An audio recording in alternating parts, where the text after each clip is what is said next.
إلا الله محمد رسول الله عليه صلاة الله لا إله إلا الله لا إله إلا الله محمد رسول الله عليه صلاة الله لا إله إلا الله لا إله إلا الله محمد رسول الله عليه صلاة الله لا إله إلا الله. نحمده ونصلي ونسلم على سيدنا ومولانا محمد رسوله النبي الأمين المكين الحنين الكريم الرؤوف الرحيم وعلى آله الطيبين الطاهرين وصحبه الكرام المتقين المخلصين. أما بعد فأعوذ بالله من الشيطان الرجيم. بسم الله الرحمن الرحيم.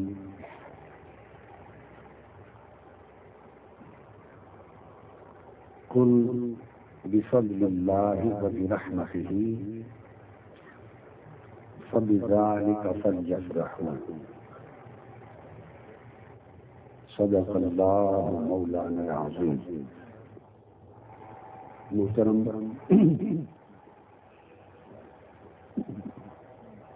علماء کرام، مشائخ اعظام، خواتین و حضرات اور عزیزان گرامی قدر، اللہ آج سے آقا علیہ السلام کی میلاد پاک کی خوشیوں کا مہینہ شروع ہو رہا ہے. تو آج کی گفتگو میں اسی تصور اور اسی فلسفے پہ کرنا چاہتا ہوں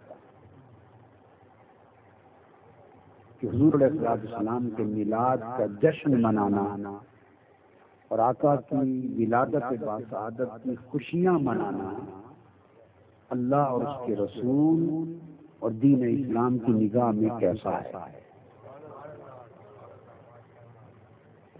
تاکہ اس تصور کو سن کر سمجھ کر دل میں دماغ میں بسا کر پھر آپ یہ پورا مہینہ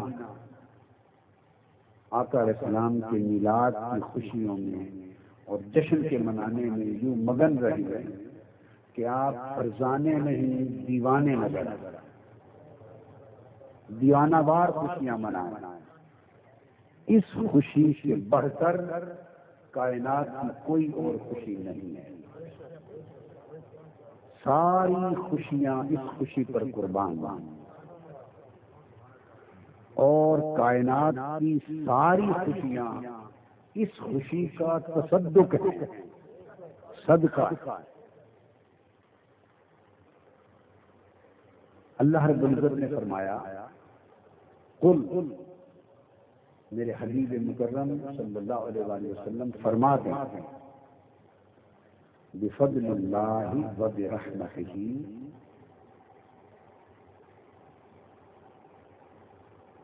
اللہ کے فضل اور اس کی رحمت پر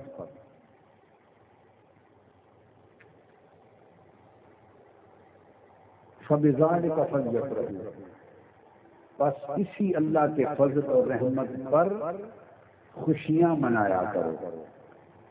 خوشی مناؤ. اس پر زور کیوں دیا؟ زور کیوں دیا کہ اللہ پاک نے ایک اور مقام پر قرآن مجید میں فرمایا ان اللہ لا يحب الفرحین، کہ اللہ تعالی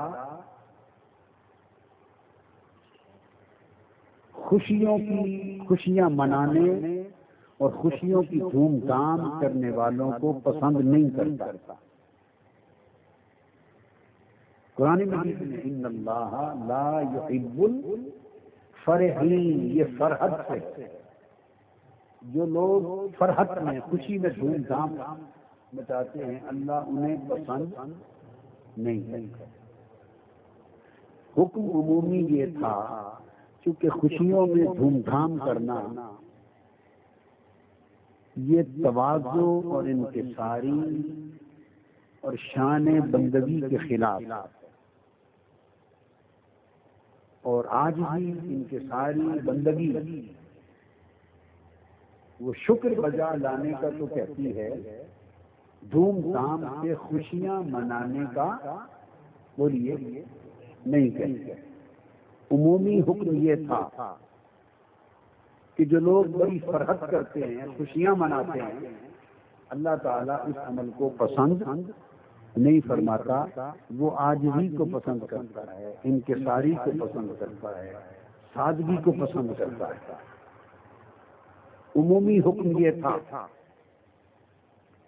اور ادھر یہ فرمایا قل بفضل اللہ وبرحمتہ فبذلک فلیفرحوا، فرما دیں کہ عمومی حکم تو یہی ہے کہ دھوم دھام سے خوشیاں نہ منایا کرو، عاجزی سے کام لیا کرو، مگر جب اور جہاں اللہ کا فضل اور اللہ کی رحمت نظر آئے، اللہ کا فضل ہو اور اللہ کی رحمت ہو، تو فرمایا اللہ کا فضل اور اللہ کی رحمت اگر نصیب ہو تو یہ ایک ایسا استثناء ہے، ایگزمپشن ہے کہ فضل الہی اور رحمت الہی کے نصیب ہونے پر فل یفرحوا، ادھر میں نے ناپسند کیا تھا، اور میرے فضل اور میری رحمت بھی اگر آمد ہو جائے تو فضل و رحمت الہی پر میرا حکم ہے کہ خوب خوشیاں منایا کرو، خوشیاں منایا کرو۔ تو گویا اللہ تعالیٰ نے اپنے حکم میں استثناء کریٹ کر دیا، ایکسیپشن کریٹ کر دیا، اس کو کہتے ہیں ایگزمپشن کلاس، ایگزمپشن کلاس۔ خوشیاں منانے کا جو عمل ہے اس کو بالعموم سراہا نہیں گیا تھا، مگر اللہ کے فضل اور اس کی رحمت کا معاملہ ہو تو وہاں اللہ پاک نے ناپسندیدگی کو اٹھا دیا اور اپنا حکم کھڑا کر دیا، فرمایا جب میرا فضل نظر آئے، میری رحمت نظر آئے تو پھر جی بھر سے خوشیاں منایا جائے۔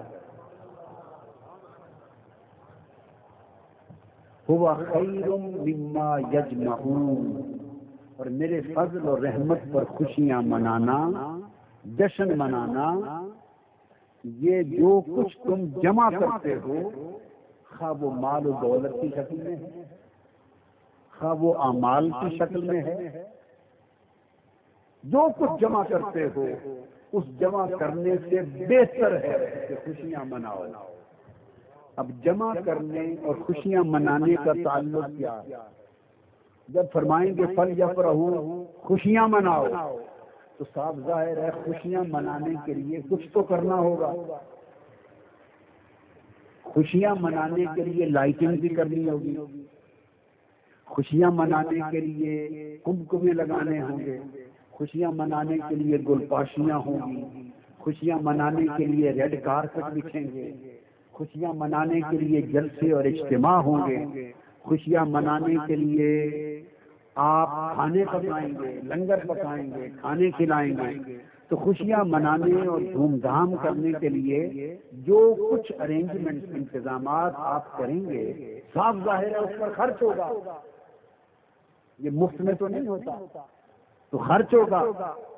تو ادھر خوشیاں منانے کے لیے خرچ کرنا ہے، ادھر مال و دولت کو، اعمال کو جمع کرنا ہے، تو فرمایا تم جتنا بھی جمع کر لو مگر میرے فضل اور رحمت کی پر خوشی منانے پر جو خرچ ہوگا وہ دنیا بھر کا مال اور اعمال جمع کرنے سے افضل ہو جائے گا۔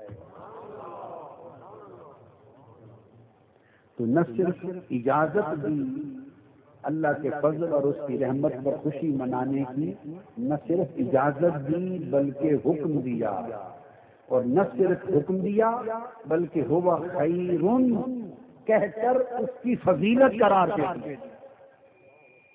کہ افضل عمل ہے۔ کیا ہے؟ افضل عمل۔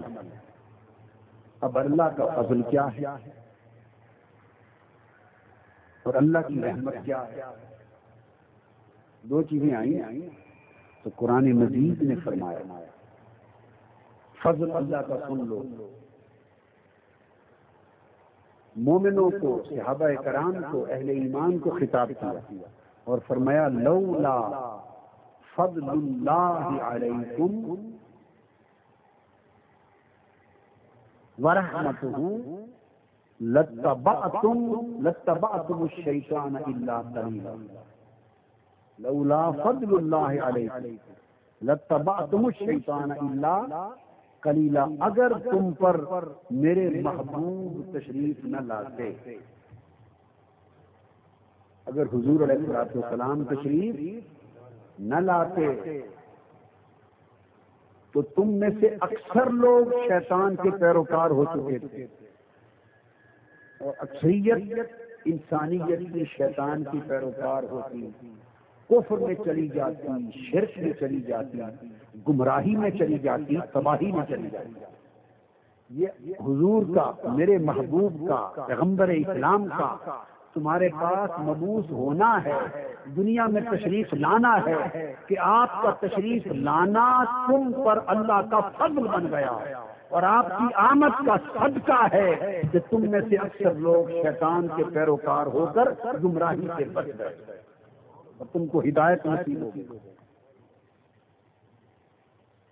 تو حضور علیہ الصلوۃ والسلام کی آمد کو اللہ نے اپنا فضل قرار دیا، اپنا فضل۔ پھر فرمایا لقد من اللہ علی المؤمنین اذ بعث فیہم رسولا، اللہ تعالیٰ نے مومنوں پر احسان فرمایا کہ ان نے اپنے محبوب رسول کو بھیجا، پھر آقا علیہ الصلوۃ والسلام کے فرائض نبوت کو بیان فرمایا،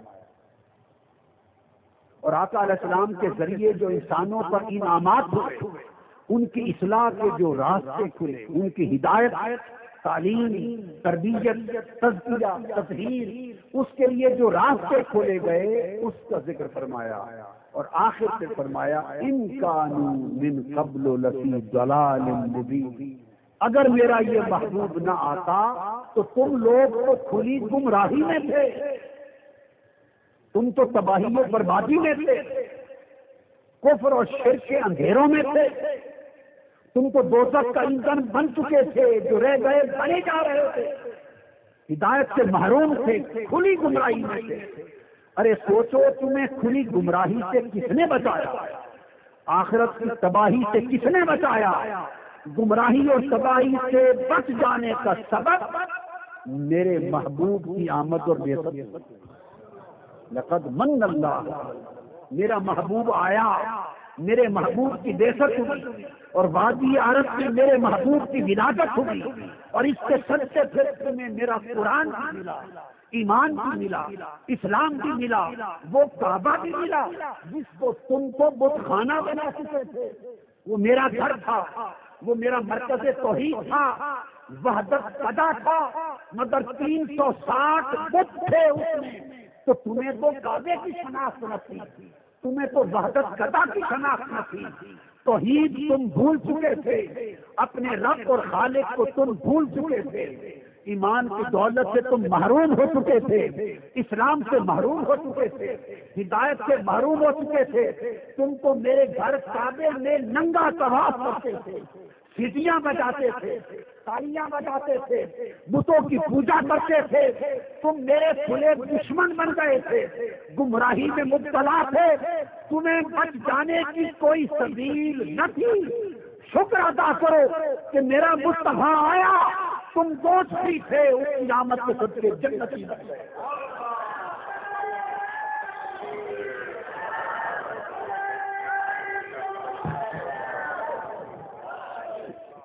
میرا مصطفیٰ آیا، تم گمراہ تھے، ہدایت یافتہ بن گئے، میرا مصطفیٰ آیا، تم گھٹیا تھے، اعلیٰ بن گئے، تم گرے پڑے تھے، میرے مصطفیٰ نے سنبھال کے تمہیں اٹھا دیا، تم دوزخ کے کنارے پر کھڑے تھے، مصطفیٰ نے کھینچ کر تمہیں جنت کی راہ پر ڈال دیا۔ تم اندھیروں میں بھٹک رہے تھے، مصطفیٰ نے تمہیں روشنیوں پر ڈال دیا۔ تو اللہ کا احسان ہے تم پر میرے محبوب کا آنا۔ اگر یہ نہ آتے تو فرمایا تم تو کھلی گمراہی میں تھے، تم تو کھلی بولیے گمراہی میں تھے۔ ان کانوا من قبل لفی ضلال مبین۔ اب ایک نقطہ یہاں سمجھا دیا، مقصود کیا تھا اللہ کو کہ تم گمراہی سے بچو، گمراہی سے، اور تمہیں ہدایت ملے۔ اگر وہ چاہتا گمراہی سے بچانا، ہدایت دینا، براہ راست دینا، تو پیغمبر کو بھیجے بغیر بھی اگر وہ چاہے تو ہدایت دے سکتا تھا یا نہیں؟ اللہ کے اوپر کوئی پابندی ہے؟ کوئی جبر ہے؟ بولیے۔ اس کے بندے ہیں، گمراہ ہو رہے ہیں، دوزخ کی طرف جا رہے ہیں، تباہ ہو رہے ہیں۔ اگر وہ چاہے کہ میں انہیں ہدایت دوں تو اس کے اوپر کسی کا یہ قانون نافذ ہے کہ ہدایت دینے کے لیے وہ پہلے پیغمبر کو بھیجے اور پیغمبر کو ہدایت کا واسطہ بنائے؟ کوئی پابندی ہے اس پر؟ وہ ڈائریکٹ ہدایت کر دے لوگوں کو، براہ راست لوگوں کے ذہنوں میں یہ شعور پیدا کر دے کہ یہ راستہ غلط ہے، یہ صحیح ہے۔ اب خود لوگوں کے دل و دماغ میں یہ ہدایت اتار دے، ان کو یہ سمجھ دے کہ اس طرف جانا ہے، شرک چھوڑنا ہے، توحید کی طرف جانا ہے۔ اگر وہ چاہے تو براہ راست انسانوں کو یہ شعور، یہ ہدایت، یہ فہم، یہ سوجھ بوجھ، یہ بصیرت عطا کر سکتا ہے یا نہیں؟ بولیے، کر سکتا ہے نا؟ کر سکتا ہے۔ ایک بات بتا دیں، جو براہ راست یہ شعور، یہ بصیرت، یہ ہدایت عطا کر سکتا ہے، اس نے ہزاروں لاکھوں برس میں کبھی انسانیت کو پیغمبروں کے واسطے کے بغیر کسی کو ہدایت عطا کی ہے؟ بتائیے، کبھی کی؟ کوئی ہدایت یافتہ امت اور ہدایت یافتہ طبقہ ایسا بتا دیں جس کو اللہ نے نبی کے واسطے کے بغیر ہدایت یافتہ کر دیا؟ ایک بتا، آدم علیہ السلام سے لے کر آج تک۔ تو پھر سنت الہیہ کیا ہوا؟ وہ ہدایت بلا واسطہ دے سکتا ہے مگر دیتا نہیں ہے۔ جسے ہدایت دینا چاہتا ہے اس کے لیے رسول کو وسیلہ بناتا ہے، اور جس کے لیے رسول کو وسیلہ نہیں بناتا اسے ہدایت نہیں، گمراہی کرتا۔ تو جو جس کے لیے رسول وسیلہ بن گیا وہ ہدایت یافتہ ہو گیا، اور جس نے رسول کو وسیلہ نہ بنایا، ان کانوا من قبل لفی ضلال مبین، وہ گمراہی میں ہے۔ تو فرمایا لوگوں، ہدایت تو میری ہے مگر کیونکہ تمہیں ملی، میں نے عطا کی ہے رسول کے واسطے سے، اس لیے رسول تم پر میرا فضل بھی ہے، میری رحمت بھی ہے۔ میرا فضل بھی ہے اور میری رحمت بھی ہے۔ پھر حضور علیہ السلام کو اللہ پاک نے فرمایا وما ارسلناک الا رحمتا للعالمین۔ اے میرے حبیب صلی اللہ علیہ وسلم، لوگ پوچھتے ہیں کہ آپ کی کیپیسٹی کیا ہے، آپ کیا ہیں، کیا بن کر آئے ہیں، ہمارے لیے آپ کی حیثیت کیا ہے؟ تو فرما دیں میرے محبوب، میرا اعلان ہے، سب کو بتا دو بھئی میں اللہ کی طرف سے ساری کائنات کے لیے فقط رحمت ہی رحمت بن کر آیا۔ ہر ایک کے لیے رحمت، ہر ایک کے لیے رحمت۔ تو آقا علیہ السلام کا اللہ کا فضل اور اللہ کی رحمت ہونا سب مخلوقات کے لیے عام ہو گیا۔ اب اس میں کوئی شک رہا ہے کسی کو کہ حضور اللہ کا فضل ہے؟ یہ حضور کی ولادت انسانیت پر اللہ کا فضل ہے؟ کوئی شک ہے؟ اس میں کوئی شک ہے کہ حضور کی تشریف آوری انسانیت پر اللہ کی رحمت ہے؟ کوئی شک نہیں ہے۔ تو آقا علیہ السلام کی ولادت، آقا علیہ السلام کی بعثت، دنیا میں تشریف آوری اللہ کا سب سے بڑا فضل بھی یہی ہے اور اللہ کی سب سے بڑی رحمت بھی یہی ہے. جب اللہ کا فضل اور اللہ کی رحمت حضور کی آمد ہوئی تو اللہ کا فرمان ہے جہاں میرا فضل اور رحمت ہو خوشیاں منایا. حضور کی آمد ولادت اللہ کا فضل بھی ہوئی, اللہ کی رحمت بھی ہوئی. تو مطلب یہ ہوا کہ چونکہ حضور کی ولادت اللہ کا فضل بھی ہے تم پر, حضور کی ولادت اللہ کی رحمت بھی ہے تم پر, لہذا عام خوشیوں کی دھوم دھام پسند نہیں, مگر میرے مصطفیٰ کے میلاد اور ولادت کا مہینہ آئے تو پھر پابندی ختم, جی بھر کے خوشیاں منایا کرو, دھوم دھام کیا کرو, جشن منایا.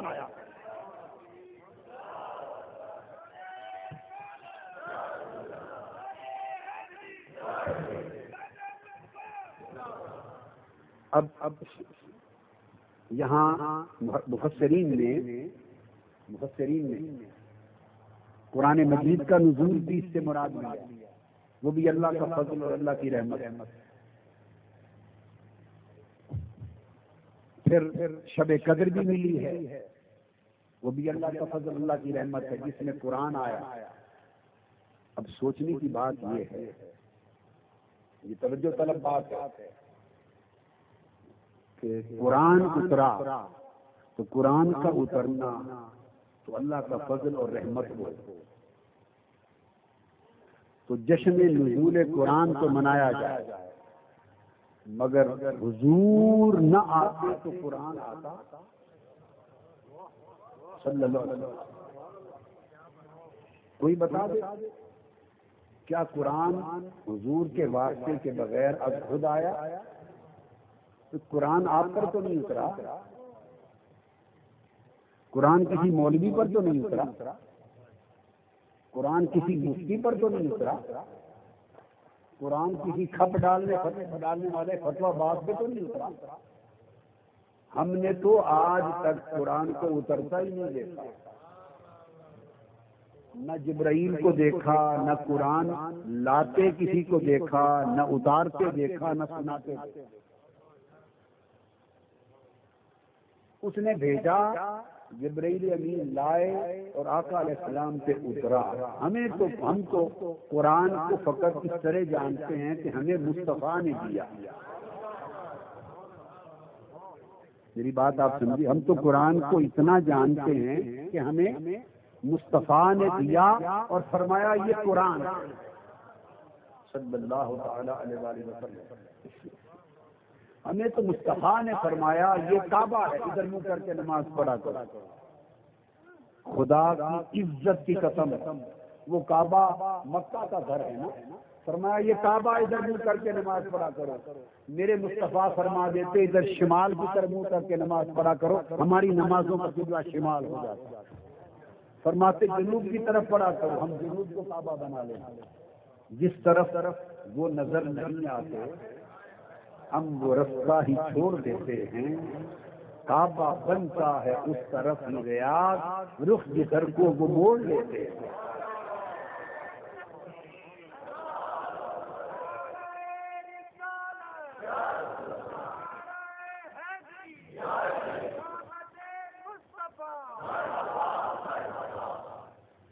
آقا علیہ السلام کی آمد سے پہلے صدیوں سے بلکہ ہزاروں سالوں سے ایمان والے بیت المقدس کی طرف منہ کر کے نماز پڑھتے تھے.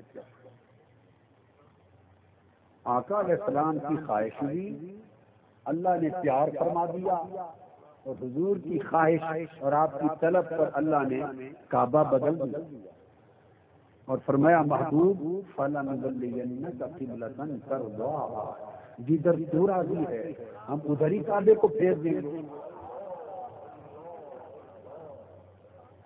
فَلَنُوَلِّيَنَّكَ قِبْلَةً تَرْضَاهَا, ترضاها ترضا فعل ہے, ترضا میں فعل اور فاعل, ہا کی ضمیر قبلتن کی طرف ہے, وہ مفعول ہے. محبوب ہم تم ادھر ہی پھیر دیں گے تمہیں اسی قبلے کی طرف. کون سا؟ اللہ پاک نے کیا یہ فرمایا جو میں نے پسند کر لیا ہے ادھر ہی پھیر دیں گے؟ نہیں فرمایا. محبوب ہم اسی قبلے کی طرف آپ کو پھیر دیتے ہیں جو مجھے پسند ہے، یہ فرمایا، اسی قبلے کی طرف پھیر دیتے ہیں جس پر میں راضی ہو گیا ہوں، یہ فرمایا؟ بولیے بھائی، نہیں فرمایا۔ کیا یہ فرمایا اس قبلے کی طرف پھیر دیتے ہیں جس کا درجہ زیادہ ہے، اس قبلے کی طرف پھیر دیتے ہیں جو ابراہیم نے بنایا، جو اسماعیل نے بنایا؟ کچھ نہیں فرمایا، سادہ سی ایک بات کی، کہا فَلَنُوَلِّيَنَّكَ قِبْلَةً، ہم یقیناً محبوب آپ کو اسی قبلے کی طرف پھیر دیں گے۔ کون سا قبلہ؟ ترضاها، سنیا جس سے تو راضی ہے، جرا تینوں پسند ہے، سنیا جرا تینوں پسند ہے، جس سے تو ترضاها، اس کا ترجمہ ہے سنیا جس سے تو راضی ہے۔ ترجمہ کر رہا ہوں، تفسیر اور شرح نہیں کر رہا، اگر اس کی شرح کر دوں ترضاها بھی تو پتہ نہیں پھر کیا کا کیا نئے مضمون کھل جائے، میں صرف ترجمہ کر رہا ہوں۔ سنیا جس سے تو راضی ہے، جس پر آپ راضی ہیں اسی کو قبلہ بنا دیتے ہیں۔ ہمارا کیا ہے؟ ہماری عبادت کوئی قبلے کی محتاج تھوڑی ہے، تو قبلے بھی آپ کی رضا کے لیے ہیں، قبلے بھی آپ کی رضا کے لیے ہیں، کعبہ بھی آپ کی رضا کے لیے ہیں، محبوب سمتیں بھی تیری ہیں، جہتیں بھی تیری ہیں، للہ المشرق والمغرب، میرے لیے تو مشرق بھی برابر ہے، مغرب بھی برابر ہے، مجھے کیا پڑی کہ ایک سمت کو کعبے کی بناؤں اور دوسری کو نہ بناؤں، ایک کو جھٹک دوں ایک کو اپنا لوں، مجھے کیا پڑی، میرے لیے تو ساری سمتیں برابر ہیں۔ محبوب جس طرف تیرا رخ ہو تو راضی ہو اسی کو قبلہ بنا دو، نعمت ہوئی نا۔ تو ہمیں تو حضور نے دے دیا، یہ کعبہ ہے، ہم نے اس کو کعبہ بنا لیا۔ حضور نے فرما دیا یہ سارا نماز ہے۔ صحابہ کرام نے پوچھا کہ نماز یا رسول اللہ کیسے پڑھا کریں؟ نماز پورا قرآن خالق الحم سے بالناس تک نماز پڑھنے کا طریقہ پورے قرآن میں کہیں درج نہیں۔ قرآن ہی کتاب ہے نا جو اللہ نے اتاری، بولیے کوئی اور کتاب تو اللہ نے نہیں اتاری۔ جو کتاب اللہ نے اتاری اس نے اپنی کتاب میں اپنی نماز کا طریقہ ہی بیان نہیں کیا۔ لو چھٹی کر لو، موج کر لو، پڑھ لو نماز، اس نے اپنی نماز کا طریقہ ہی اپنی کتاب میں بیان نہیں کیا۔ تو صحابہ کرام نے پوچھا آقا قرآن میں تو طریقہ ہی نہیں لکھا ہوا، کتنی رکعتیں کرنی ہیں، کہاں تک ہاتھ اٹھانے ہیں، کہاں باندھنے ہیں یا کہاں نہیں باندھنے، چھوڑنے ہیں، رکوع کرنے ہیں، سجود کرنے ہیں، کتنی بار کرنے ہیں، بیٹھنا ہے نہیں بیٹھنا، کھڑے ہونا ہے، چلتے پھرتے پڑھنی ہے، سلام پھیرنا ہے، تکبیر کرنی ہے، اس کے اندر کیا پڑھنا ہے، قرآن میں تو کچھ درج ہی نہیں ہے۔ تو اب نماز کیسے پڑھے؟ فرما دیا پڑھا کرو، فرما دیا نماز پڑھا کرو، تو کیسے پڑھے؟ میں ایک ہی مثال دے رہا ہوں۔ آقا علیہ السلام نے فرمایا ادھر آؤ، بلا لیا، فرمایا صلو، نماز پڑھو، نماز پڑھا کرو۔ آقا یہ تو بات سمجھ میں آ گئی کہ نماز پڑھا کریں، پر سوال ہے کیسے پڑھے؟ طریقہ تو ہے ہی نہیں قرآن میں۔ فرمایا ہو مجھے دیکھو، کما رہی تو مونی اصلی، جیسے میں کرتا ہوں تم بھی ایسے ہی کیا کرے، یہ نماز۔ مجھے دیکھو جیسے میں کرتا جاؤں تم بھی ایسے ہی کرتے جاؤ، میری اداؤں کی ترتیب یاد کر لو، یہی نماز۔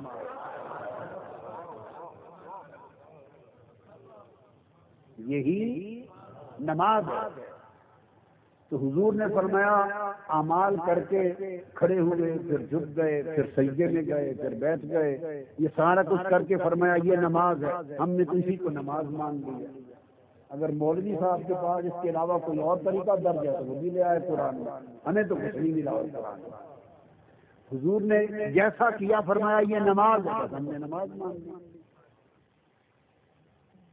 جو بات سمجھنے والی ہے وہ یہ کہ ہمیں تو جو کچھ ملا آقا علیہ السلام کے صدقے سے ملا، تو قرآن بھی حضور کے ذریعے سے ملا، تو وہ جو حضور کے ذریعے سے ملا اس کے اترنے پر تو فضل و رحمت ہو، اور جس کے ذریعے سے ملا اس کی آمد کی رات فضل و رحمت کی رات ہو۔ یہ کیسے ہو گیا؟ جو اس نعمت کا سبب ہے وہ سب سے بڑی نعمت ہے۔ تو حضور علیہ السلام کی آمد قرآن کی نعمت کا سبب ہے، تو لہذا اس کی خوشی قرآن کی آمد کی خوشی سے بڑی خوشی ہوئی۔ اسی طرح شب قدر ہے، فرمایا لیلۃ القدر خیر من الف شہر، یہ وہ رات ہے 1000 مہینوں سے افضل ہے، 1000 مہینوں سے افضل ہے۔ اس میں کیا تتنزل الملائکۃ والروح فیہا، اس میں فرشتے اترتے ہیں، تو جس رات میں فرشتے اتریں وہ 1000 مہینوں سے افضل، اور جس رات میں مصطفیٰ اترے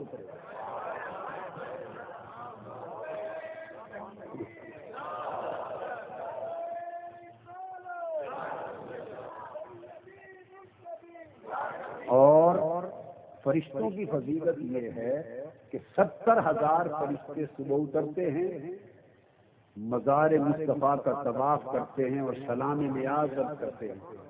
70,000 فرشتے شام کو اترتے ہیں حضور کے مزار اقدس کی زیارت اور سلام کے لیے، اور قیامت تک 1,40,000 فرشتے یومیہ اترتے رہیں گے، جن کی باری ایک بار آتی ہے دوبارہ نہیں آئے گی۔ یہ ہے فرشتوں کا اترنا۔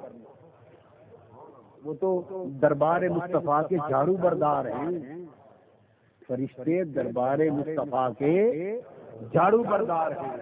ارے جھاڑو بردار اتریں تو رات 1000 مہینوں سے افضل ہو جائے، اور سرکار ساری کائنات کی اترے تو اس کی فضیلت نہ ہو، اس کی خوشیاں نہ ہوں، اس کا جشن نہ ہو۔ آقا علیہ الصلوۃ والسلام کی آمد کی رات، آمد کا دن، آمد کا مہینہ، کروڑوں مہینے، اربوں مہینے اس ماہ میلاد پر قربان۔ اور پھر بڑی جو خاص بات ہے وہ یہ کہ یہ جو فضیلت شب قدر کی ہے یہ اہل ایمان کے لیے کیا، تو اس کی خیر کس کو ملتی ہے؟ اہل ایمان کو فقط، باقی انسانیت محروم ہے، مگر مصطفیٰ کی آمد فقط اہل ایمان کے لیے نہیں، مومن و کافر ساری کائنات انسان کے لیے، سب کے لیے ورحمۃ للعالمین، سارے جہانوں کے لیے رحمت ہے۔ تو آقا علیہ الصلوۃ والسلام کی ولادت اور آپ کے میلاد اور آمد کی جو خوشی ہے، جو جشن ہے، جس کا سما آج سے شروع ہو رہا ہے، وہ اعلیٰ ایمان کو حاصل کرنے کا ذریعہ ہے، ایمان کی اعلیٰ منزلوں تک پہنچنے کا ذریعہ ہے۔ اب جو بات اس میں خاص توجہ طلب وہ یہ کہ چونکہ اس کی فضیلت ہے، اس کی فضیلت ہے، اور آقا علیہ السلام کی نسبت سے یہ کرم، یہ لطف، یہ اللہ کا فضل، یہ رحمت ہر ایک کو بلا استثناء ہوتی ہے۔ نبی کی ولادت کا جو دن ہوتا ہے، نبی کی ولادت کا دن جس کو آپ برتھ ڈے کہتے ہیں، وہ یوم میلاد ہے، یوم مولود ہے، یوم ولادت۔ اللہ کی بارگاہ سے بھی خاص سلام کے تحفے اترتے ہیں۔ سیدنا یحییٰ علیہ السلام قرآن مجید میں فرمایا سلام علیہ یوم ولد، جس دن یحییٰ علیہ السلام کا میلاد ہوا، ولادت، فرمایا اس دن اس پر خاص سلام۔ عیسیٰ علیہ السلام کے لیے فرمایا سلام علیہ یوم ولدت، جس دن میری ولادت ہوئی، میرا میلاد ہوا۔ سیدنا عیسیٰ علیہ السلام، حضرت یسوع مسیح علیہ السلام، جس دن میری ولادت ہوئی اس دن اللہ کا خاص سلام۔ آپ بھی میلاد کے دن بطور خاص عمل میلاد کا کیا ہوتا ہے کہ حضور پر درود و سلام کرتے ہیں، خاص عمل ہے نا۔ یہ جو ماہ میلاد میں سلام کی محفلیں سجاتے ہیں، یہ خاص سلام کی محفلیں سجانا یہ سنت الہیہ ہے۔ میلاد پیغمبر کے دن اللہ پاک خاص سلام کرتا ہے، سلام علیہ یوم ولد اور سلام علیہ یوم ولدت۔ اب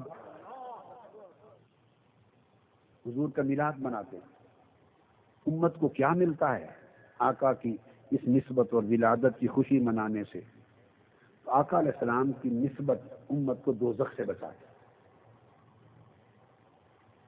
صحیح بخاری میں آتا ہے کہ حضور علیہ السلام جب پیدا ہوئے تو ابو لہب کی ایک لونڈی تھی، باندی تھی، خادمہ، اس کا نام تھا سویبہ۔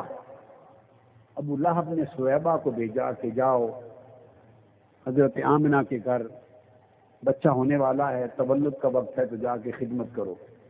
سویبہ جو باندی تھی خدمت کی، آقا علیہ السلام کی ولادت ہوئی، وہ دوڑ کے آئی، اس نے ابو لہب کو خوشخبری دی کہ اللہ نے تمہارے بھائی عبداللہ کے گھر بیٹا پیدا کیا، تمہارا بھتیجا رشتے میں تمہارا بھتیجا محمد پیدا ہوا صلی اللہ علیہ وسلم، رشتے میں بھتیجے بنے۔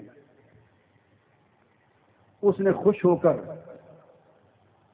کہ ہمارے خاندان میں بیٹا پیدا ہوا ہے محمد صلی اللہ علیہ وسلم، تو آقا علیہ السلام نے ابھی تو اعلان نبوت نہیں کیا تھا نا، تو اس نے ان 2 انگلیوں کا اشارہ کیا اور کہا سویبہ جا، حضور کی بھتیجے کی ولادت کی خوشی میں تجھے آزاد کر دیا۔ اب صحیح بخاری کتاب النکاح میں حدیث آتی ہے، ابو لہب وہ شخص ہے کہ عمر بھر ایمان نہیں لایا، کافر رہا، مشرک رہا، دشمن اسلام رہا، اور اس کی مذمت میں پوری قرآن مجید کی آیت اور سورت اتری، تبت یدا ابی لہب وتب، ایک پوری سورت اس کی مذمت میں اتری۔ اتنا مذموم شخص تھا، وہ مر گیا۔ مرنے کے 1 سال بعد حضرت عباس بن عبد المطلب حضور کے چچا کو خواب میں ملا۔ آپ نے پوچھا حضرت عباس نے، ابو لہب بتاؤ مرنے کے بعد تم پر کیا بیتی؟ یہ صحیح بخاری میں۔ اس نے کہا میرے نیچے بھی آگ، اوپر بھی آگ، دائیں بھی آگ، بائیں بھی آگ، آگے بھی آگ، پیچھے بھی آگ، دوزخ کی آگ میں ہمہ وقت جلتا رہتا ہوں۔ کافر تھا، مشرک تھا، دشمن اسلام تھا۔ قرآن مجید کی سورت اس کی مذمت میں اتری تھی۔ اس نے کہا ہر لمحہ دوزخ کی آگ میں جلتا ہوں۔ 7 دن بعد جب پیر کا دن آتا ہے، سوموار کا دن، تو دوزخ کی آگ میں تخفیف یعنی کمی کر دی جاتی ہے، عذاب کم کر دیا جاتا ہے، اور میری ان 2 انگلیوں سے ٹھنڈا پانی رستا ہے چشمے کی طرح، وہ چوستا ہوں، پیاس بجھاتا ہوں اور دوزخ کی آگ سے نجات پاتا ہوں۔ ہر پیر کو عذاب اٹھایا جاتا ہے اور ٹھنڈا پانی پلایا جاتا ہے۔ یہ کیوں ہوتا ہے؟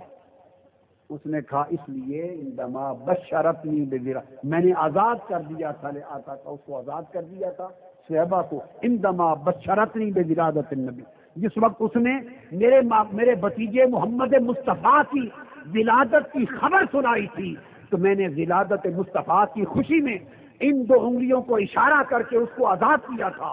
وہ جو کافر و مشرک رہا، اس نے ولادت محمد کی خوشی میں صلی اللہ علیہ وسلم خوشی میں اس کو آزاد کیا۔ رب نے کافر کا عمل بھی جو حضور کے میلاد کی خوشی میں ہوا اس کو قبول کر لیا، اور پیر کے دن اس کا عذاب بھی کم کر دیا جاتا ہے۔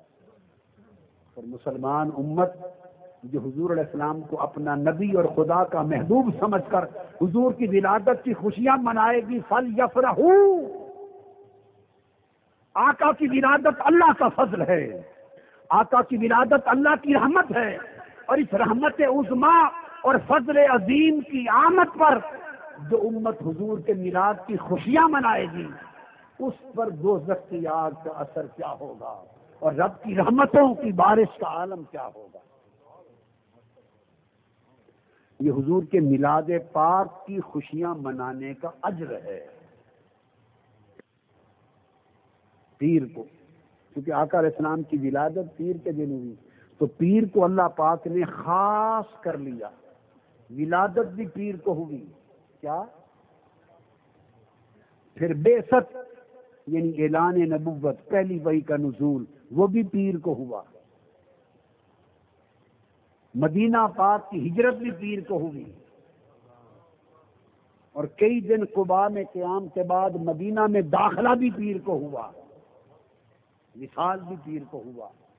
تو اللہ پاک نے ہر بڑے کام کے لیے پیر کو منتخب کر لیا، جیسا کہ آدم علیہ السلام کے لیے جمعہ منتخب کیا تھا۔ کیا؟ آدم علیہ السلام کی پیدائش، تخلیق جمعہ کو ہوئی،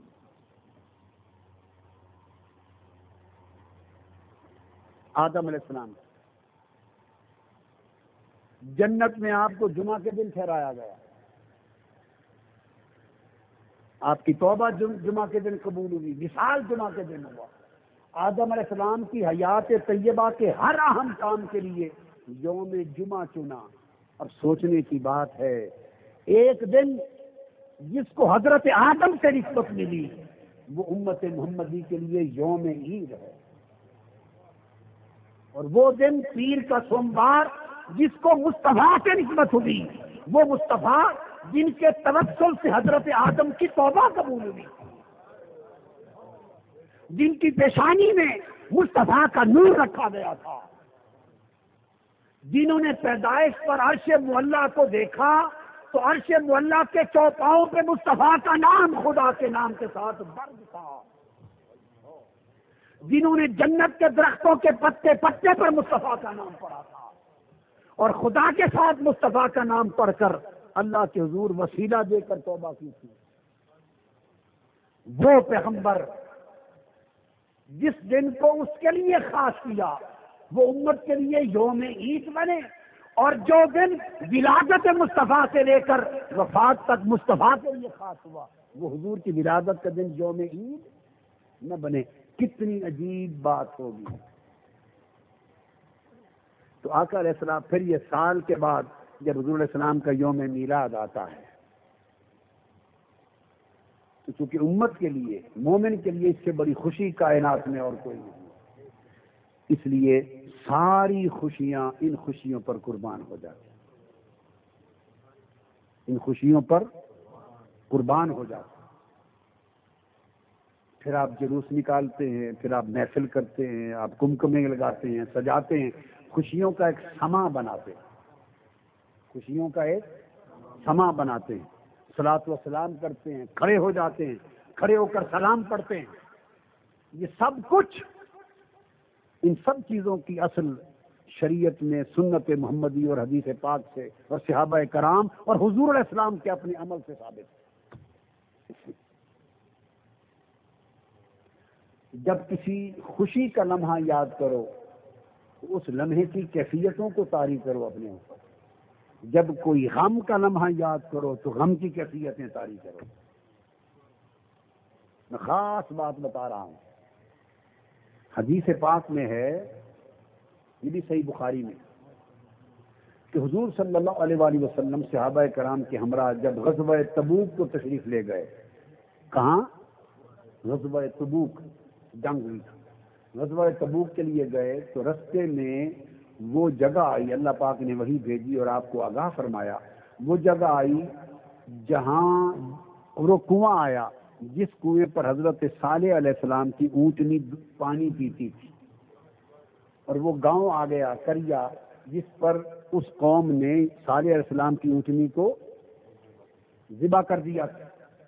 آقا علیہ السلام وہاں رکے، وہاں 2 کنویں تھے۔ حضور علیہ السلام نے فرمایا کہ تم سب لوگ اگر پانی پینا بھی ہو، یہ صحیح بخاری کی حدیث بتا رہا ہوں، اس سے بڑی سند پھر اور کیا ہو سکتی، فرمایا اگر پانی پینا ہو تب بھی اس کنویں سے پینا، یہ کنواں وہ ہے جس سے حضرت صالح علیہ السلام کی اونٹنی پانی پیتی تھی۔ نسبتوں کی برکت آقا علیہ السلام کی سنت سے۔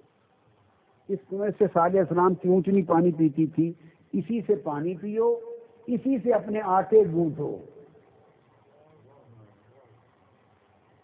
آقا علیہ السلام یہ جب فرمایا تو صحابہ کرام عرض کرنے لگے یا رسول اللہ، آپ کے فرمانے سے پہلے پیاس لگی تھی تو لوگوں نے پانی بھی، وہ دوسرا کنواں ایک اور تھا، اس سے پانی بھی پی لیا، آٹے بھی گوندھ لے اور برتنوں میں بھی وہ پانی لے لیا، ہمیں تو پتہ نہیں تھا۔ بخاری شریف میں حضور علیہ السلام نے فرمایا وہ جو پانی بھرے ہیں انڈیل کے پھینک دو، اور جو آٹے گوندھے ہیں اس پانی سے وہ بھی گرا دو، پھینک دو، یہ پانی پیو، اس کو سنبھالو اور اس سے آٹے گوندھو۔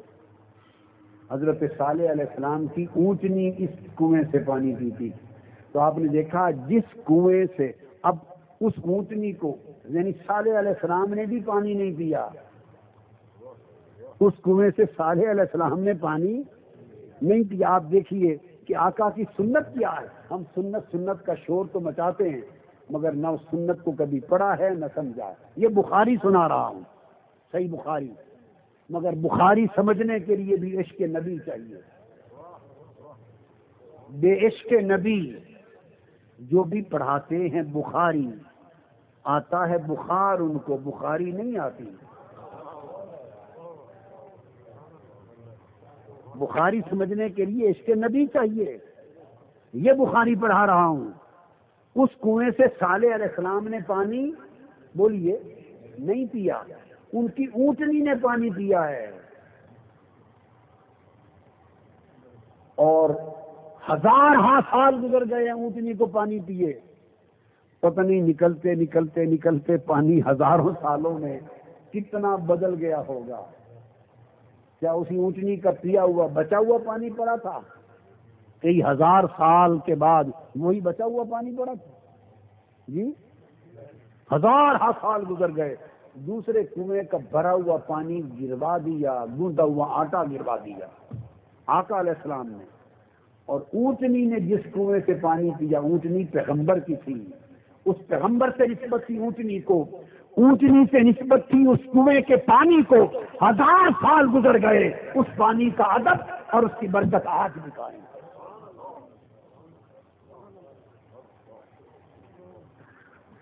پھر آگے گئے، یہ تو نسبت کی برکت تھی، ایک ہی حدیث ہے۔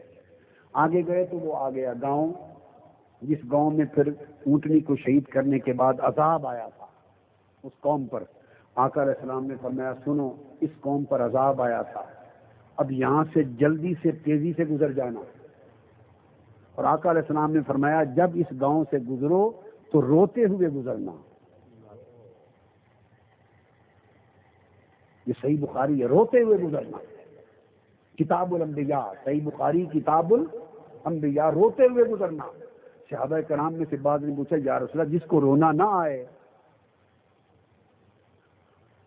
جس کو رونا نہ آئے تو پھر کیسے روئیں؟ فرمایا جن کو رونا آ جائے غنیمت ہے، جسے نہ آئے وہ جان بوجھ کر رونے کی حالت طاری کر لے، رونے کی آواز ہی نکالتا رہے اور ایک کیفیت طاری کر لے اور کیفیت بنا کر روتا ہوا گزر جائے۔ تو آپ نے دیکھا نا کہ ایک عذاب اترا تھا، ایک خوف کی غم کی بات تھی، تو آقا علیہ السلام نے 1000 سال گزر گئے ہیں، وہ کیفیت صحابہ پہ طاری کروا رہے ہیں۔ اب عذاب اتر رہا تھا اس وقت، اور آقا علیہ السلام نے خود کیا کیا سنیے۔ جب وہاں سے خود گزرے، آپ نے چادر لے کے اپنے سر انور کے اوپر ڈال دی، سر مبارک جھکا کے تیزی سے دوڑ کے گزر گئے، اور صحابہ کرام کو بھی کہا تیزی سے گزر جاؤ، سر جھکا کے، روتے ہوتے گزر گئے۔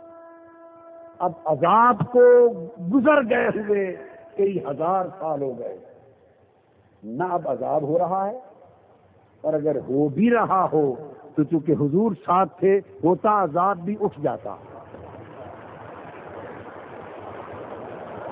ہوتا ہوا عذاب بھی اٹھ جاتا۔ اللہ پاک نے فرمایا ما کان اللہ لیعذبہم وانت فیہم، میرے محبوب اللہ کی شان نہیں کہ جن میں آپ ہوں وہاں عذاب اترے۔ اگر عذاب ہو بھی رہا ہوتا تو چونکہ ان کے جرمٹ میں مصطفیٰ تھے، تو اللہ کا حکم ہے قرآن میں عذاب پھر بھی اٹھا لیا جاتا ہے. تو عذاب تو ہو ہی نہیں سکتا تھا، باوجود اس کے روتے ہوئے گزارا، سر پہ چادر ڈال کے گزرے اور تیزی سے گزرے. مقصد کیا تھا؟ 1000 سال پہلے عذاب آیا تھا، غم و اندوہ کی ایک بات تھی. آقا علیہ السلام نے اس نسبت سے اس کیفیت کو طاری کر لیا صحابہ کرام پر. یہ سنت مصطفیٰ ہے. یہ 1400 سال ہیں، آقا کی ولادت ہوئی، خوشی کی رات تھی، وہاں 1000 سال گزر جانے کے باوجود مصطفیٰ نے وہ کیفیت تازہ کروا دی. اور 1400 سال گزرے، مصطفیٰ کی آمد ہوئی. ہم قیامت تک جب میلاد کا مہینہ آئے خوشیوں کی کیفیت تازہ کر کے پھر کیوں نہ نکل کر آئے. سنت نبی ہے، سنت مصطفیٰ ہے. صحیح مسلم میں حدیث ہے، صحیح مسلم میں آقا علیہ السلام حج پر گئے اور وہاں ایک وادی آتی، آج بھی حاجی لوگوں میں سے بات جانتے ہیں، وادی محض، جہاں پتھروں کی بارش ہوئی اور کنکریاں، یہ جو اصحاب فیل پر جہاں کنکریاں پتھر برسائے گئے تھے، اصحاب فیل، ابرا نے جب حملہ کیا تو اس کے لشکر کو مارا گیا تھا، وہ وادی ہے. آقا علیہ السلام نے فرمایا وہ آقا کی ولادت سے پہلے ابرہا آیا تھا، حملہ آور ہوا تھا، ابابیل آئے تھے، پتھر گرائے گئے تھے، مارے گئے تھے، وقت گزر گیا. اب آقا علیہ السلام حج پر گئے، صحابہ کو کہا کہ تیزی سے دوڑ کے گزر جاؤ. بتائیے، تو ابرہا کھڑا تھا یہاں، ابابیل آئے کھڑے تھے، کوئی پتھر گر رہے تھے، کیوں تیزی سے دوڑا کے گزارا؟ صحیح مسلم ہے. وہ جو پرانا ایک واقعہ ہوا، آقا علیہ السلام نے مدت گزر جانے کے باوجود اس کیفیت کو، اس تخیل کو، اس تصور کو دل و دماغ پر طاری کر کے اس کیفیت میں گزرنے کا حکم دیا. آپ بات کو سمجھیں، یہ سنت ہے. اس کیفیت کو طاری کرے اور پھر اس کے ساتھ اس لمحے کو گزاریں. پھر آپ حج میں آ گئے. ابراہیم علیہ السلام کو اللہ پاک نے فرمایا وَأَذِّن فِي النَّاسِ بِالْحَجِّ، اذن فی الناس بالحج. اے ابراہیم، لوگوں کو پہاڑ پر کھڑا ہو کے اللہ کے گھر کی طرف بلا، آواز دے. ابراہیم علیہ السلام نے بلایا، آؤ لوگوں اللہ کے گھر کے لیے آؤ، طواف اور حج کے لیے آواز دی تھی. جن روحوں کے نصیب میں تھا انہوں نے لبیک کہا. اب ابراہیم علیہ السلام نے آج سے 3500 سال پہلے، 4000 سال پہلے، کتنا؟ 4000 سال پہلے آواز دی تھی. آپ اب حج کرنے جاتے ہیں تو جو ہی احرام باندھتے ہیں تو شروع کر دیتے ہیں لبیک میں حاضر ہوں. آواز دی تھی 4000 سال پہلے، جواب اب آپ آج دے رہے ہیں. آپ کو سنائی دیتی ہے ابراہیم کی آواز؟ یہ قرآن ہے اور حدیث ہے. سیدنا ابراہیم علیہ السلام کی اس ندا کا جواب دیتے ہیں لبیک اللہم لبیک. 4000 سال گزر گئے، آج تک انسنی آواز کا جواب دیتے پھرتے ہیں. کیا؟ انسنی آواز کا جواب دیتے پھرتے ہیں. آپ رک جائیں، کہیں کہ کس کو جواب دیں، ہمیں آپ کو آواز سنائی دے رہی ہے. پھر دیکھ لیں حج ہوتا ہے یا نہیں ہوتا. حج کر لیا، اس کے بعد فرمایا آ جاؤ صفا مروہ کی طرف. جب صفا مروہ پہنچتے ہیں تو وہاں 2 سبز رنگ والے ستون ہیں صفا مروہ کے درمیان. 7 چکر لگاتے ہیں تو فرماتے ہیں یہاں سے دوڑ پڑو. یہاں سے بزرگ ہے، بیمار ہے، عورت بھی تیز چلے، مرد ہے، عالم ہے، پیر ہے، شیخ ہے، جو بھی ہے یہاں دوڑ کے گزرے. کیوں دوڑے؟ یہاں حضرت حاجرہ دوڑی تھی. باری تعالیٰ وہ تو حضرت اسماعیل کے لیے پانی کی تلاش میں دوڑی تھی. وہ پہاڑی پر تھے، ایڑی رگڑ رہے تھے، پانی کی تلاش تھی. یہ جگہ گہری تھی، وادی تھی، تو تیزی سے دوڑ کے گزری تاکہ اسماعیل علیہ السلام کو دیکھتی بھی رہیں اور پانی تلاش بھی کرتی رہیں. وہ تو حضرت اسماعیل کو دیکھنے کے لیے دوڑی تھی. اب اس بات کو 4000 سال گزر گئے, کبھی دوڑانا بند بھی کرے گا ہمارا؟ ہم کس کو دیکھ رہے ہیں؟ کون پانی مانگ رہا ہے؟ کون ایڑیاں رگڑ رہا ہے؟ کون سے پہاڑ اور وادیاں ہیں؟ ہم پر کیا پڑی کہ ہم دوڑیں؟ فرمایا نہ دوڑو, گھر چلے جاؤ, حج ہی نہیں ہوگا, موج کرو. اب پوچھئے کوئی ریشنل ہے, کوئی عقلی استدلیل ہے؟ دوڑنے کی کوئی ریزن نہیں. فقط 4000 سال گزر گئے, اللہ کی محبوب بندی ایک پیغمبر کی خاطر دوڑی. اب جب صفا مروہ کی سعی کا وقت آئے, اسی کیفیت میں گزرو, اسی کیفیت میں گزرو. تو گویا خوشی کی کیفیت ہو, اضطراب کی کیفیت ہو, خوف و ہراس کی کیفیت ہو, غم و اندوہ کی کیفیت ہو, جب اللہ کے محبوبوں کی یاد ہو, اسی کیفیت کو یاد کر کے, طاری کر کے, اسی طور اور سما کے ساتھ اپنے عمل کرنا, یہ سنت انبیاء ہے. پھر آپ مینا میں جا پہنچے اور فرمایا 3 دن رک کر روزانہ کنکریاں اٹھاؤ اور شیطانوں کو مارو. سارے مار آتے ہیں. باری تعالیٰ یہ تو ستون ہے پتھر کے, نہ یہ شیطان ہے غریب, نہ ہم اسماعیل ہیں, نہ انہوں نے ہمیں روکا ہے, ہم ان کو کیوں ماریں؟ اللہ پاک فرماتا ہے مجھے بھی معلوم ہے, یہ تو پتھر کے تمہارے ہاتھوں کے بنائے ہوئے ستون ہے, شیطان نہیں ہے. نہ انہوں نے تمہیں قربانی سے روکا ہے, نہ تم اسماعیل ہو, مگر مارو. 4000 سال گزر گئے, 4 لاکھ سال بھی گزر جائیں تو حج نہیں ہوگا جب تک ان کو کنکریاں نہیں مارو گے. جب وہاں جائیں بس وہ کیفیت طاری کر لو, اس یاد کو آنکھوں کے سامنے لے آؤ. ہیں تو ستون پر, انہی کو شیطان سمجھو, ہیں ستون پر, انہی کو شیطان سمجھو. یہ ساری کیفیت اور تخیل اپنے اوپر طاری کر کے بس وہی کرو جو میرے اسماعیل نے کیا تھا, حج قبول کر لوں گا. تمہاری تعالیٰ یہ ہے کیا؟ اس نے کہا تمہیں کیا بتاؤں, وہ مجھے محبوب اتنے پیارے تھے, میں قیامت تک ان کی اداؤں کو عبادت بنا دیا, بس انہی کی اداؤں کو دہراتے رہو, میں کرتا رہوں, تمہارا حج ہوتا جائے گا. تو آپ نے دیکھا نا کہ اپیرنٹلی کوئی ریشنل, کوئی لنک نہیں ہے, مگر مدتیں بھی گزر جائیں تو ان چیزوں کو منایا جاتا ہے. تو کنکریاں مارنا کیا ہے؟ یہ سیلیبریشن ہے, حضرت اسماعیل کے عمل کا سیلیبریشن ہے. اب آپ سمجھے صفا مروہ کی سعی کیا ہے؟ یہ سیلیبریشن ہے حضرت ہاجرہ کے عمل کا. آب زمزم کا جا کے پانی پینا کیا ہے؟ یہ سیلیبریشن ہے اس پاک پانی کا کہ پینے کا. یہ جو احرام کپڑے اتار کے پھینک دو, 2 چادریں لپیٹ لو, یہ کیا ہے؟ یہ سیلیبریشن ہے لباس ابراہیم کا. یہ قربانی دو جا کر کیا ہے؟ یہ سیلیبریشن ہے ذبح ابراہیم کی. یہ سارا حج, یہ سارے مناسک, یہ ساری نمازیں, یہ ساری عبادات اور بے شمار اعمال سیلیبریشن کا نام ہے. تو جب مناسک حج اور اللہ کی عبادات بھی سیلیبریشن ہیں.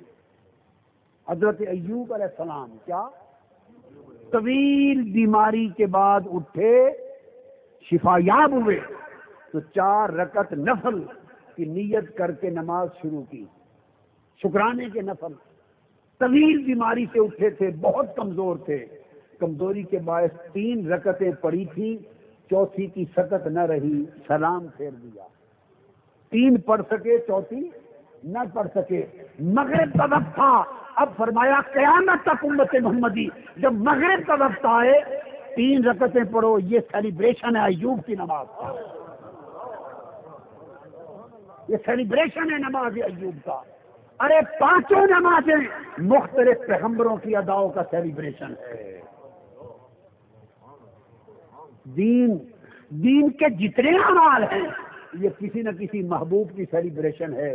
وہ جو سارا اسلام, وہ جو سارا حج, وہ سارے مناسک, وہ ساری عبادتیں, ساری نمازیں اللہ کے مختلف محبوبوں اور پیغمبروں کا سیلیبریشن کے ساتھ اسلام کا وجود بنا، اور سب کچھ جس کی خاطر ملا اس مصطفیٰ کے آنے کا دن ہو تو اس کی سیلیبریشن نہ کی جائے۔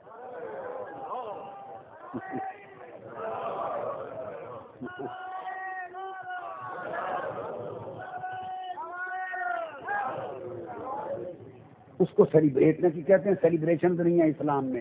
کس جاہل نے یہ دین کی تعبیر کر لی؟ اسلام سارا ہی سیلیبریشن ہے، اسلام بولیے سارا سیلیبریشن ہے، یہ سب کچھ سیلیبریٹ ہو رہا ہے۔ یہ کعبے کے آپ جا کے چکر لگا رہے ہیں، کیا ہے؟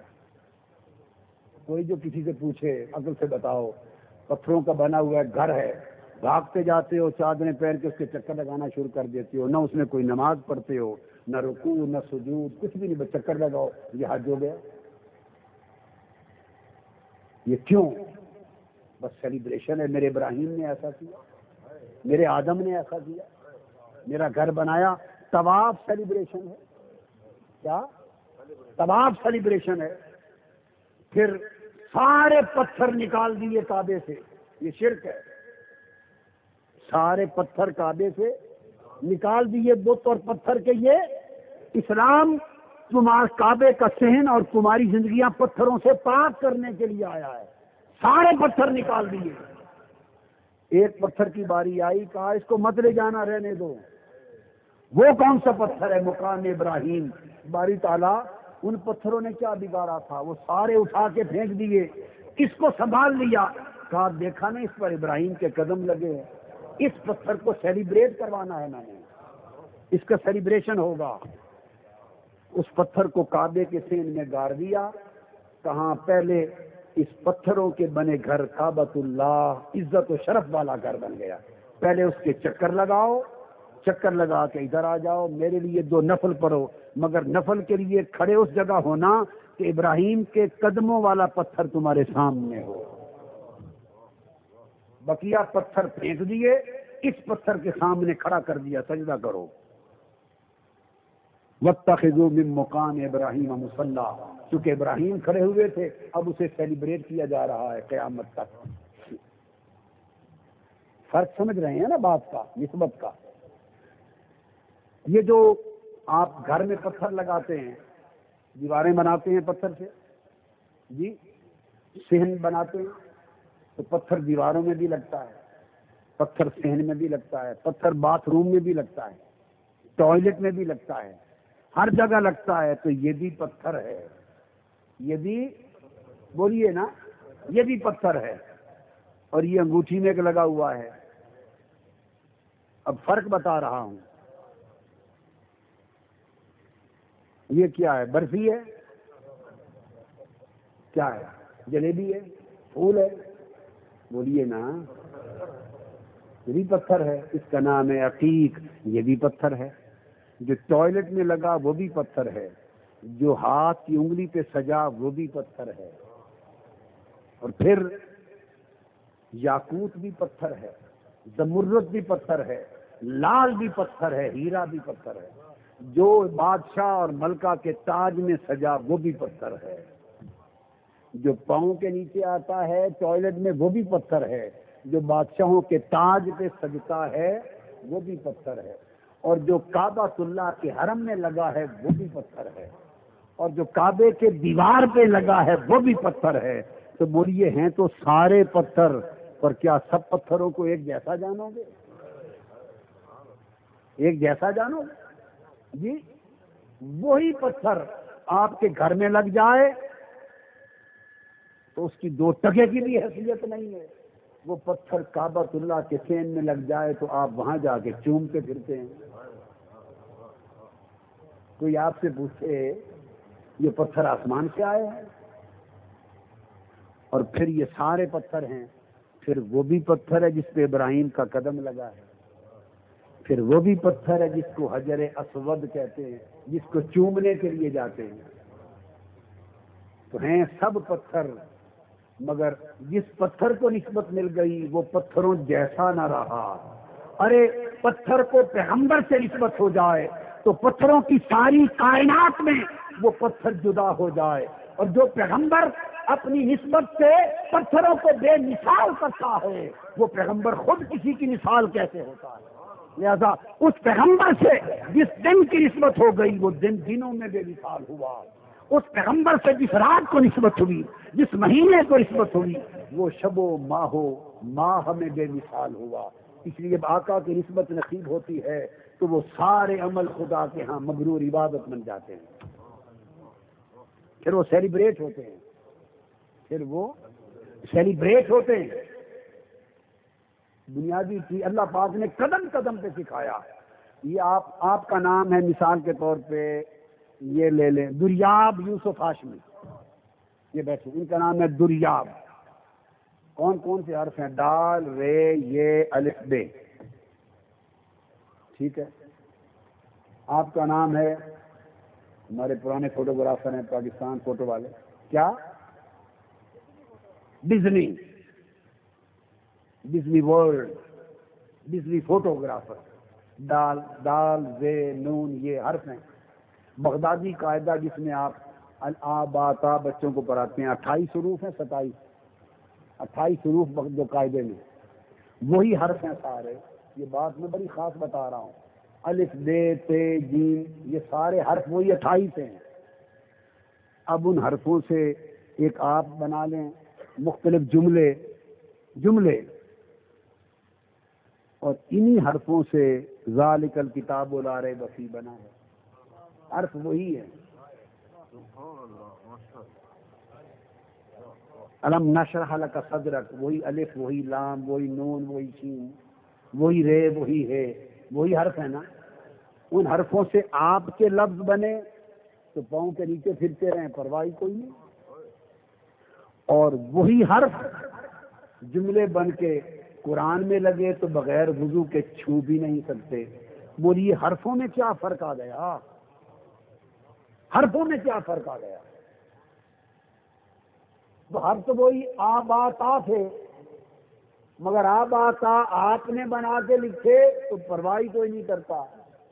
زبان مصطفیٰ سے قرآن بن کے نکلے تو بے وضو چھو بھی نہیں سکتے، ہیں وہی حرف۔ تو حرفوں کے ظاہری وجود میں فرق نہیں ہے، مگر فرق فقط یہ ہے، یہ حرف آپ کا کلام بن کے نکلے ہیں، وہ حرف خدا کا کلام زبان مصطفیٰ سے نکلے ہیں۔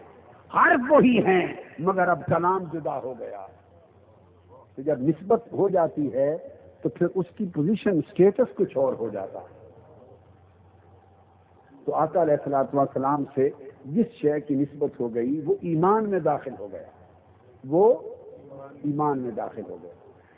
ہم آقا علیہ السلام کے لیے سلام پڑھتے ہیں، میلاد پاک میں سلام پڑھا جائے گا، آپ کھڑے ہوتے ہیں خوشی سے، حضور علیہ السلام کی سنت ہے۔ آقا علیہ السلام جب کسی بات پہ بہت خوش ہوتے قیام کھڑے ہو جاتے۔ آقا علیہ السلام کو جب خوشی ہوتی، خاص خوشی، تو آپ کھڑے ہو جاتے۔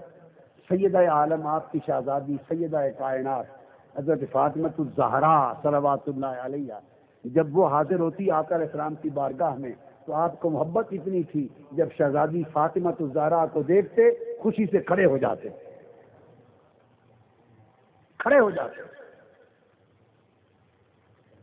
حدیث پاک میں یہ تو حضرت سیدہ کائنات کا معاملہ ہے۔ اب آگے چلے، میں آپ کو ایک واقعہ بتاتا ہوں۔ اکرمہ جب فتح مکہ ہوا تو وہ بھاگ گیا تھا، بھاگ کے شاید یمن چلا گیا تھا، اکرم اسلام قبول نہیں کیا۔ پھر بعد میں اس کی بیوی نے اس کو کسی طریقے سے بلوایا اور سمجھا بجھا کے اسے اسلام کے لیے آمادہ کیا، اس نے اسلام قبول کیا۔ جب اکرمہ کی بیوی اسے اسلام قبول کروا کے مسلمان کر کے حضور کی بارگاہ میں آئی اور خبر پہنچائی آقا اس نے اسلام قبول کر لیا ہے، خبر سن کے حضور اتنے خوش ہوئے کہ خوشی میں کھڑے ہو گئے۔ حدیث پاک میں ہے، اس کے اسلام قبول کرنے کی خبر سے اتنے خوش ہوئے کہ کھڑے ہو گئے۔ تو حضور کی سنت یہ ہے کہ جس بات پہ خوشی ہوتی قیام کرتے۔ صحیح بخاری میں ایک اور حدیث ہے کہ آقا علیہ السلام بیٹھے تشریف فرما تھے، کچھ بچے اور بچیاں کسی شادی کی تقریب سے واپس آ رہے تھے، اچھے اچھے لباس پہنے ہوئے تھے، بچے بچیاں تھے، شادی کی تقریب سے پلٹے۔ آقا علیہ السلام نے ان کو دیکھا، بڑے اچھے لگے، تو اچھے لگے، خوش ہوئے ان کو دیکھ کر، تو حدیث پاک میں خوش ہو کر حضور کھڑے ہو گئے اور کھڑے ہو کے فرمانے لگے اللہ کا نام لیا اور کہا کہ انتم من احب الناس الیہ، میں تم سے بہت محبت کرتا ہوں اور محبت اور خوشی کے باعث میں کھڑا ہو گیا ہوں۔ تو آقا علیہ السلام کی مستقل سنت تھی، وہ بچوں اور بچیوں کے لیے جو اچھے لباس پہن کے شادی سے آ رہے تھے انہیں دیکھ کے خوش ہوئے تو کھڑے ہو گئے، اکرما کو اسلام قبول کرتے خبر سنی خوش ہوئے تو کھڑے ہو گئے، سیدہ کائنات کو دیکھ کے خوش ہوتے کھڑے ہو جاتے۔ تو آقا علیہ السلام کی سنت تھی، جس شے سے محبت ہوتی، جس پر خوش ہوتے کھڑے ہو جاتے۔ تو آقا نے ایک سنت قائم کر دی کہ جس پر خوشی ہو کھڑے ہونا میری سنت ہے۔ مسلمانوں کو لاکھ خوشیاں ہوں گی، مگر خدا کی عزت کی قسم جب میلاد کا مہینہ آتا ہے، حضور کی ولادت کا ذکر ہوتا ہے، حضرت آمنہ کی جولی میں آقا کی آمد کا ذکر ہوتا ہے اور میلاد پڑھا جاتا ہے، تو حضور کی ولادت کا ذکر سن کر اتنی خوشی ہوتی ہے کہ مصطفیٰ نے فرمایا جب خوشی ہو تو کھڑے ہو جایا کرو، جب میلاد کا ذکر ہوتا ہے تو خوشی میں مومن کھڑے ہو کر سلام کرنے لگ جاتے ہیں۔ تو حضور کی خوشی میں کھڑے ہونا، میلاد کا ذکر سن کر کھڑے ہونا، یہ خوشی میں کھڑا ہونا ہے اور یہ سنت مصطفیٰ ہے، یہ سنت مصطفیٰ ہے صلی اللہ علیہ وآلہ وسلم۔ تو یہ ساری خوشیاں جو بات بتانے کی ہے، چونکہ ساری خوشیوں کو نسبت حضور کی حاصل ہے۔ فرمایا وَيُطْعِمُونَ الطَّعَامَ عَلَىٰ حُبِّهِ، کھانا تو ہر کوئی کھاتا بھی ہے، کھلاتا بھی ہے، مگر اگر اللہ کی محبت میں کھانا کھلایا جائے، محبت میں، تو فرمایا اس کا درجہ کچھ اور ہو جاتا ہے، اس کا درجہ، تو کھانا محبت میں، اللہ کی محبت میں کھلایا تو اس کا درجہ کچھ اور ہو گیا۔ تو لنگر کھانے پکتے رہتے ہیں، مگر اگر حضور کی محبت میں پکایا کھلایا تو درجہ کچھ اور ہو جاتا ہے، نسبت حضور سے ہو گئی۔ کپڑے تو آپ بدلتے ہی رہتے ہیں، مگر حضور کے میلاد کی خوشی میں اچھے کپڑے پہنے تو ان کپڑوں کا پہننا عبادت ہو گیا، خوشیاں مناتے رہتے ہیں، مگر حضور کی ولادت کی خوشی میں جشن منائے تو درجہ کچھ اور ہو گیا۔ لہذا جتنے اعمال مسرت، جتنا اطعام، جتنا صدقہ، جتنا خیرات، جتنا لنگر، جتنا نیک غریبوں پہ خرچ کرنا، جتنے کمکمے، جتنی روشنیاں، جتنی لائٹنگ، جتنے جلسے، جتنے جلوس، ارے پاکستان کے قیام کے لیے سب کچھ کرتے ہیں، باہر میں جائیں وہ خوشیاں کہ مصطفیٰ کی ولادت کی خوشی نہ ہو اور خوشیوں پہ آپ جیتے پھریں، مرنا چاہیں آپ خوشی کرنے والے۔